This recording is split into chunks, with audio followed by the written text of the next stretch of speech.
The Flash is a unique character in many ways. Although other superhero mantles are worn by multiple characters, the Flash doesn't have one definitive alias. Unlike Batman, who will always be Bruce Wayne, or Captain America, who will always be Steve Rogers, the Flash belongs equally to Barry Allen and Wally West. And these two definitive aliases aren't even the original Flash.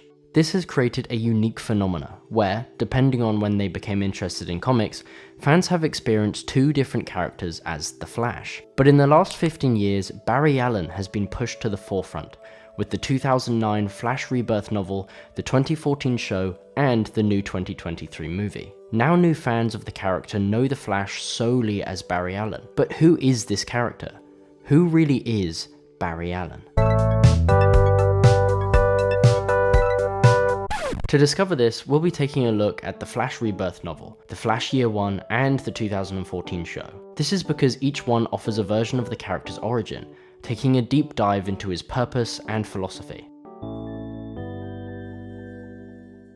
The idea which is most explicit throughout all versions of the Flash is his clear sense of morality. Eobard Thawne says that Barry Allen refuses to believe that right and wrong can blur. Barry's so sure of his ethics that he says he's never felt guilty. Barry has known what's right and wrong from the beginning, being shown in both Year 1 and the show. Tell me what happened. Those guys were picking on kids, just because they thought they weren't cool. It wasn't right. I know. He didn't care if it put him in danger. Barry would always fight for justice. This morality isn't limited to a sense of justice, but extends to doing right by everyone. Wally paints Barry as the perfect mentor, saying, "He always looked you right in the eyes when he talked to you. He never yelled, he never said he was disappointed. And for someone as fast as he was, he had a hell of a lot of patience." In the show, Joe West characterizes Barry in a similar way, saying, "Within 2 weeks you would change the whole dynamic of the house. Suddenly the house was filled with this light, this energy.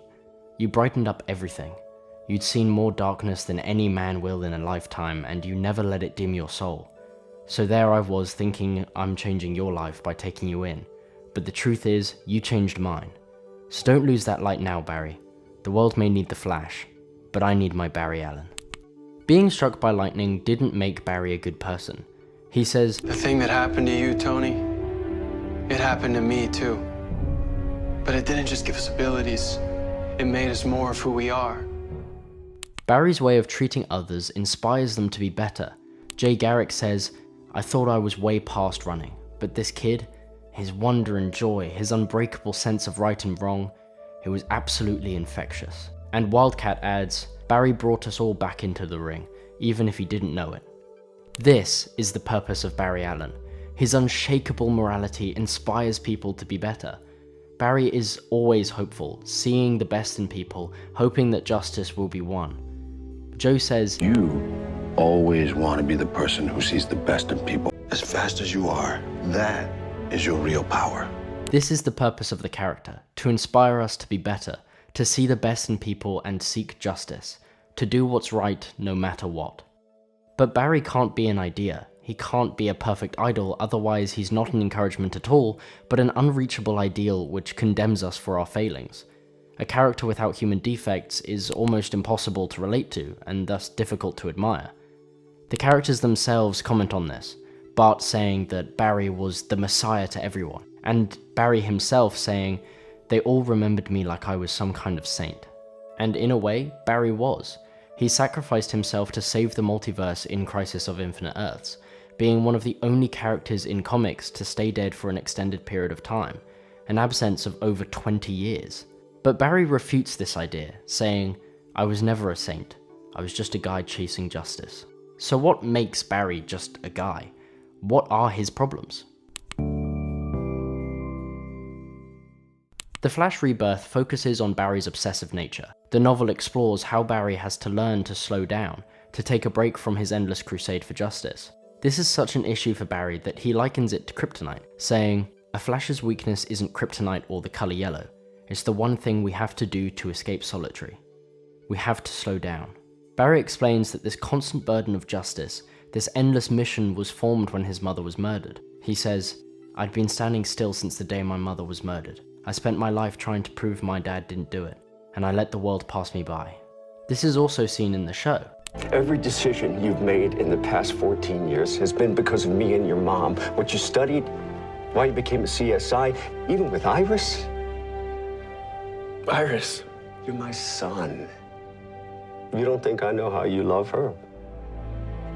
But you never pursued her. Because you were too consumed with what happened to me and your mom to let yourself have a life. Well, let it go now, Barry. Barry has been on the move constantly, trying to get justice for his parents, consumed by his sense of morality.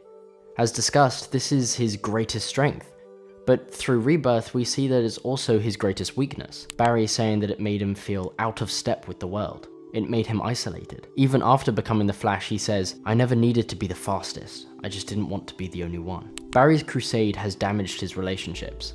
In Rebirth, he misses all of the parties his friends made for him, and Iris petitions him to slow down and spend time with his friends and family. In the show, it's the reason he never told Iris how he felt about her, saying, After I lost my mom and my dad, I was afraid that if you didn't feel the same way, I would lose you too. That's the irony. I was so scared of losing you that I did. Similarly, in Year 1, Barry initially refuses to date Iris because he has too much work to do in the lab to worry about dates. And Barry goes as far as saying that he hasn't been happy since before his mother's death. But interestingly, this isn't the main philosophical conflict presented in the novel. Instead, Year 1 offers a different problem for Barry: self-doubt. Year 1 is focused on the idea of hope. Barry's mum says, "That's my Barry, always hopeful. Whatever happens in this life, never lose that, please." But throughout the novel, Barry struggles to hold on to his hope. After years of trying to prove his father's innocence to no avail, and with growing crime rate, Barry says, "It's nearly impossible to look forward to the future and see anything positive."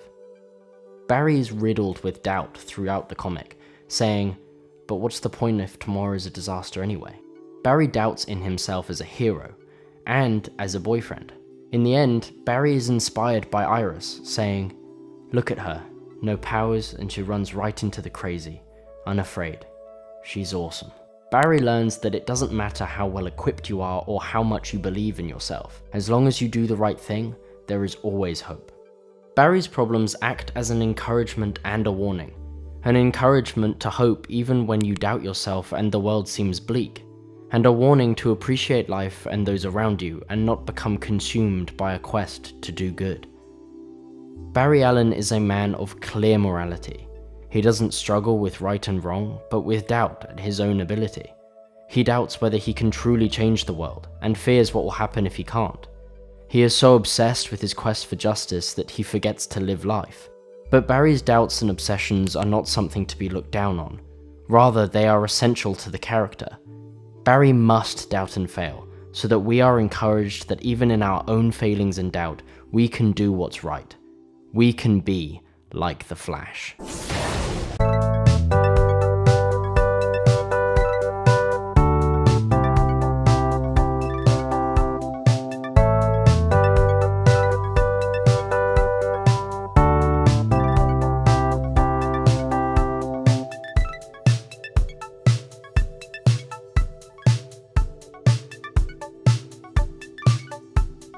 Sky Flash, why the face? Nothing. I just love chicken wings so much.